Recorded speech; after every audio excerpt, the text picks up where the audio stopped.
உலகிலேயே அதிக விஷம் கொண்ட பாம்பு இதுதானாம். ஆராய்ந்து பார்த்தால் அனைத்துமே அதிர்ச்சிதான். பாம்பு என்றாலே படையும் நடுங்கும் என்று சொல்லுவார்கள். ஆனால் அந்த பாம்பை நாம் தொந்தரவும் செய்யாதவரை அந்த பாம்பு நம்ம எந்த தொந்தரவும் செய்யாது. அதிலும் பெரிய பாம்பு என்றால் அதிகமாக விஷமாக இருக்கும் என்றும், சிறிய பாம்பாக இருந்தால் விஷம் குறைவாகத்தான் இருக்கும் என்று சிலர் நினைப்பார்கள். உண்மையில் அப்படி இல்லை. இப்படி பாம்புகளை பற்றிய சுவாரஸ்யமான தகவல்களை தெரிந்து கொண்டால் நீங்களே ஆச்சரியப்படுவீர்கள். பொதுவாக பழமையான காலத்தில் இருந்தே பாம்புகளுக்கென்று ஒரு ஆன்மீக இடம் அளிக்கப்பட்டிருந்தாலும் அறிவியல் பார்வையில் அவை மிகவும் வித்தியாசமான தன்மைகளுடன் காணப்படுகின்றன. குறிப்பாக முதுகில் 2 வட்டங்கள் கொண்ட ஸ்பைக்டில் கோப்ரா பல நூற்றாண்டுகளாக பயங்கரமானதாக கருதப்பட்டது. அந்த 2 வட்டங்கள் பாதுகாப்பு குறியாகவே அமையும். எதிரியை தவறாக வழிநடத்தும் விதமாக இயற்கை அமைத்துள்ள ஒரு குறி. அதே நேரத்தில் இனம் மாறுபாடு காரணமாக சில நல்ல பாம்புகளில் இந்த குறி இல்லாமலும் இருக்கலாம். தமிழ்நாட்டில் காணப்படும் இந்த நல்ல பாம்புகள் பொதுவாக மஞ்சள், பழுப்பு மற்றும் கருப்பு நிறங்களில் தோன்றுகின்றன. 3.3 முதல் 4.9 அடி வரை வளரும். எலிகள், தவளைகள், தேரைகள், சிறிய பறவைகள் ஆகியவை இதன் உணவாகும். பெண் பாம்பு 10 முதல் 15 முட்டைகள் வரை இடும்.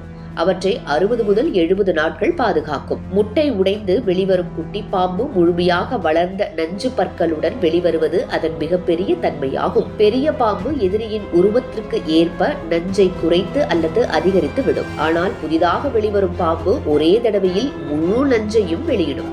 அதனால் இளம் பாம்புகளின் கடி மிக ஆபத்தானது என்பார்கள். நல்ல பாம்பு என்ற பெயரில் உள்ள நல்ல என்ற சொல் கருமை என்ற பொருளில் பயன்பட்டது. அதனால் கருப்பு நிறத்தில் காணப்படும் கோப்ரா இனத்திற்கே இந்த பெயர் வழங்கப்பட்டது. பாம்பு பால் குடிக்காது, முட்டைகளையே இரையாக உண்பது அறிவியல் மூலம் தெளிவுபடுத்தப்பட்டிருக்கிறது. பாம்புகளின் கோரை பற்கள் உடைந்து விட்டாலும் 1 வாரத்திற்குள் மீண்டும் முளைக்கும் அதிசய திறன் இருக்கிறது. இது இயற்கை வழங்கிய ஒரு பாதுகாப்பு வழிமுறையாகும். பாம்பு தன்னை அச்சுறுத்தும் உயிரினத்தை எச்சரிக்க மட்டுமே பூமியில் கொத்தும். இது தாக்குதல் முறையல்ல.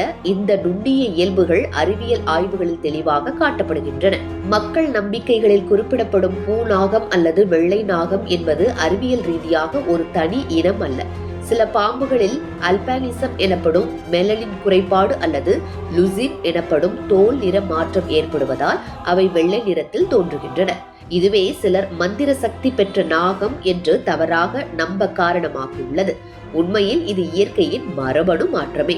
பாம்புகள் விஷமுள்ளவை, விஷமற்றவை என்று வகைப்படுத்தப்பட்டாலும் எந்த பாம்பு கடித்தாலும் மருத்துவமனைக்கு உடனடியாக செல்வது மிகவும் அவசியமானது. நஞ்சு உடலில் மிக வேகமாக பரவுவதால் பாரம்பரிய நம்பிக்கைகளில் மட்டும் நம்பி தாமதிப்பது ஆபத்தானது. பாம்புகள் குறித்து பல மரபு கதைகள் இருந்தாலும் அவற்றின் உண்மை இயற்கை விந்தைகளையும் அறிவியல் விளக்கங்களுமே. மனிதனும் இயற்கையும் பாதுகாப்புடன் இணைந்து வாழ வேண்டிய அவசியத்தை பாம்புகளின் செயல்பாடு தெளிவாக வெளிப்படுத்துகிறது.